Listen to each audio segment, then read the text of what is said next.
Hello दोस्तों, नमस्कार। लीजिए आज जो है आपके समक्ष में प्रश्नवाली 3.6 का जो है थर्ड क्वेश्चन लेके आया हूं। एक्चुअली में क्या होता है कि ये जो फर्स्ट क्वेश्चन जो दिया है, फर्स्ट क्वेश्चन में जो है हमारे पास जो है बहुत सारे क्वेश्चन दिया हुआ है। इसमें जो है इसमें थर्ड क्वेश्चन बताने वाला हूं। और ये फर्स्ट क्वेश्चन बोलता है कि दिए गए समीकरणों को जो है रैखिक समीकरण के रूप में, दो चर वाले रैखिक समीकरण के रूप में कन्वर्ट करना है। और कन्वर्ट करने के बाद में आपको जो है कोई भी अच्छी एक उपयुक्त विधि का प्रयोग करके आपको क्या करना पड़ेगा यहाँ पे इस क्वेश्चन को बनाना होता है। ठीक है दोस्तों, देखिए क्या होता है कि सॉल्व करते हैं। दिया है क्या चो दिया है 4/x plus 3y equals to 14। Sir ये 4 को मैं क्या लिख सकता हूं यहाँ पे, इसको इस प्रकार लिख सकता हूं 4 into 1/x plus 3y is equal to 14। ठीक है दोस्तों, चूंकि मानना है, क्या लो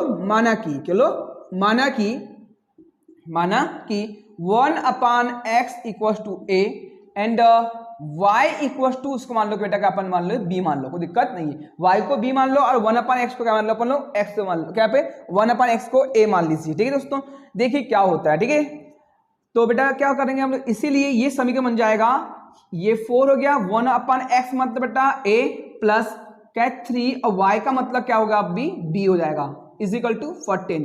इक्वेशन नंबर बन गया ये फर्स्ट। ठीक है, इसी प्रकार क्या चो इसी प्रकार दूसरा समीकरण कितना दिया चो, चूंकि आपके पास दिया है 3/x minus 4y equals to 23। ठीक है, इसीलिए ये 3x को मैं लिखता हूं कि 3 into 1/x minus 4y is equal to कितना 23। ठीक है, मैं लिख सकता हूं सर यहाँ पे कि 1/x को मैं लिख सकता हूं बच्चों क्या a प्लस y को, सॉरी माइनस बेटा, प्लस क्या माइनस y माइनस 4 y के प्लेस पर क्या रखना अपने को b इज इक्वल टू यहाँ पे 23। ये बन गया आपका इक्वेशन नंबर सेकंड। ठीक है, अब जो है आप चाहो तो आप विलोपन विधि का प्रयोग कर सकते हो, या प्रतिस्थापन का, या फिर वज्र, या फिर ग्राफी। ठीक है, तो हमें जो है आपको याद रखना है कि सबसे इजी विधि पड़ती कौन सी, विलोपन विधि। ठीक है, विलोपन विधि क्या बोलती है, देखना है कि समीकरण नंबर 1 समीकरण नंबर 2 को देखना है, और क्या इसका फर्स्ट वाला टर्म बराबर है, क्या सेकेंड वाला टर्म बराबर है,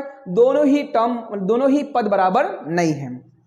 ऐसी कंडीशन में क्या करना पड़ता है कि कोई भी एक पद को बराबर करना होता है। एक पद को बराबर करने से तात्पर्य में यहाँ पे ये है कि ए वाला पद बराबर कर लो समीकरण नंबर 1 समीकरण 2 का, या बी वाला पद को बराबर कर लो समीकरण नंबर 1 समीकरण नंबर 2 का। ठीक है दोस्तों, तो मुझे लगता है कि मैं समीकरण नंबर 1 में जो है, मैं समीकरण नंबर 1 और समीकरण नंबर 2 में जो है ए के सामने जो संख्या है इनको बराबर करना चाहता हूं। ठीक है, तो बराबर करने के लिए क्या करोगे कि समीकरण नंबर 1 में a के सामने जो संख्या दिया है इसका गुना कर देंगे किसमें 2 में, और समीकरण नंबर 2 में जो a के सामने जो संख्या दिया है इसका गुना कर देंगे हमें 1 में। ठीक है, जो लिखा है उसको हिंदी में लिख देते हैं, तो लिखेंगे हम लोग क्या पे, समीकरण नंबर 1 में कितने का किया बेटा पे 3 का, तथा समीकरण नंबर 2 में 4 का गुना करके घटाने पर। ठीक है दोस्तों, तो करते गुना, तो गुना करने पे क्या होता है, जैसे मैं गुना करता हूं तो बेटा 4 का गुना किससे होगा, सॉरी 3 का गुना किससे, 4 से, 3 चौके 12, a है तो a, प्लस है तो प्लस, 3 तिया 9, b है तो b इज इक्वल टू 13 तिया 39, 14 के 14 तिया 42, 14 तिया 42, 14 का 14, 14 दूनी 28, 14 तिया 42। ठीक है दोस्तों, इसी प्रकार करते हैं यहाँ पे हम लोग, तो बेटा कितना यहाँ पे आएगा 3 चौके 12, a है तो a, माइनस है तो माइनस, 4 चौके 16, b है तो b, और 23 चौके 92। ठीक है दोस्तों, ये कंडीशन हो गई। अब क्या होता है बेटा, देखो क्या होता है कि एक्चुअली में आपको बताया गया था कि समीकरण नंबर 1 समीकरण 2 में जो है पहला पद को बराबर करना है, जो कि बराबर हो गया। अब गुना करके घटाने में बोला है तो चिन्हों का परिवर्तन, घटाने में चिन्हों का परिवर्तन, धन का ऋण, ऋण का धन, और धन का क्या यहाँ पे ऋण।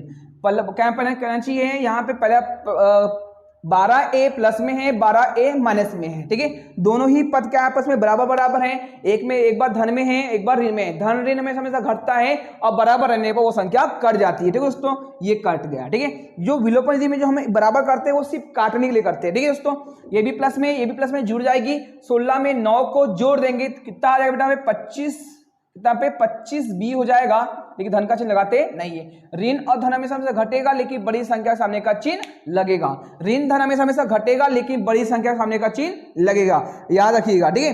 अब क्या करते बेटा, देखो क्या होता है कि 92 में क्या बोलो, 92 में से 42 घटेगा तो 0 और कितना पे बेटा, कितना पे 5, मतलब कितना पे -50, बड़ी संख्या के सामने ऋण का चिन्ह, ठीक है।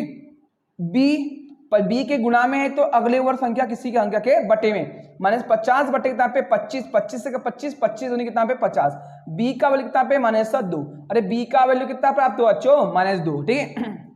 अब क्या करते हैं, ये बी का मान, क्या बी का मान समीकरण नंबर 1 में रखने पर, चूंकि समीकरण नंबर 1 क्या दिया बच्चों, यहाँ पे यहाँ दिया है समीकरण नंबर 4a + 3b = यहाँ पे 14, इसीलिए क्या है 4a + 3 और b के स्थान पे -2 = यहाँ पे 14, मतलब यहाँ पे बेटा 4a प्लस करो माइनस में तो -3 दूनी 6 बराबर +14, ठीक है।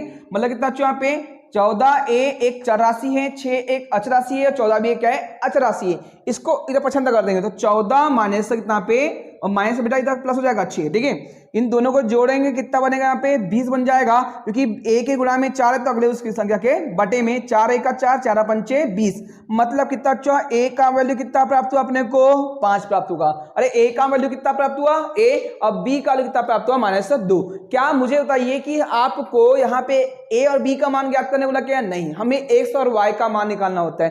तो हमने जो माने थे इसको अब यहाँ पे रख देंगे इस वैल्यू को, ठीक है। चूंकि आपको मैं बता दूं सर यहाँ पे, चूंकि आपको बता दूं, चूंकि यहाँ दिया हुआ है 1/x = a माने हैं, इसलिए यहाँ पे 1/x = a का वैल्यू कितना प्राप्त हुआ यहाँ पे 5 प्राप्त हुआ अपन 1। आंसर बीच में बराबर का चिन्ह क्रॉस मल्टीप्लाई कर देंगे तो बनेंगे कितना पे, क्या पे बेटा 5x = 1, बेटा 1 गुणा में इसके बटे हो जाएगा, मतलब x बराबर 1/5, कितना बेटा 1/5, ये हो गया तुम्हारा x का वैल्यू। इसी प्रकार क्या चो, इसी प्रकार क्या, चूंकि आपको आपने बोला था y को किसके बराबर माने थे अपने b को, इसलिए क्या पे y बराबर, अरे b का मान कितना बेटा -2, तो बेटा -2, ये y का मान कितना प्राप्त हुआ -2 और x का मान कितना प्राप्त हुआ यहाँ पे 1/5। ये रहा आपका जो है प्रश्नवाली 3.6 का थर्ड सवाल का कंप्लीट सॉल्यूशन, ठीक है दोस्तों। अब देखिए क्या होता है, इसी प्रकार के जो है आपको बहुत सारे क्वेश्चन इसमें 2-4 क्वेश्चन और देखने को मिलेगा। मिलते हैं आप क्या बेटा नेक्स्ट वीडियो में अपन जो है बाकी क्वेश्चन लेके आएंगे। धन्यवाद दोस्तों, मिलते हैं नेक्स्ट वीडियो में।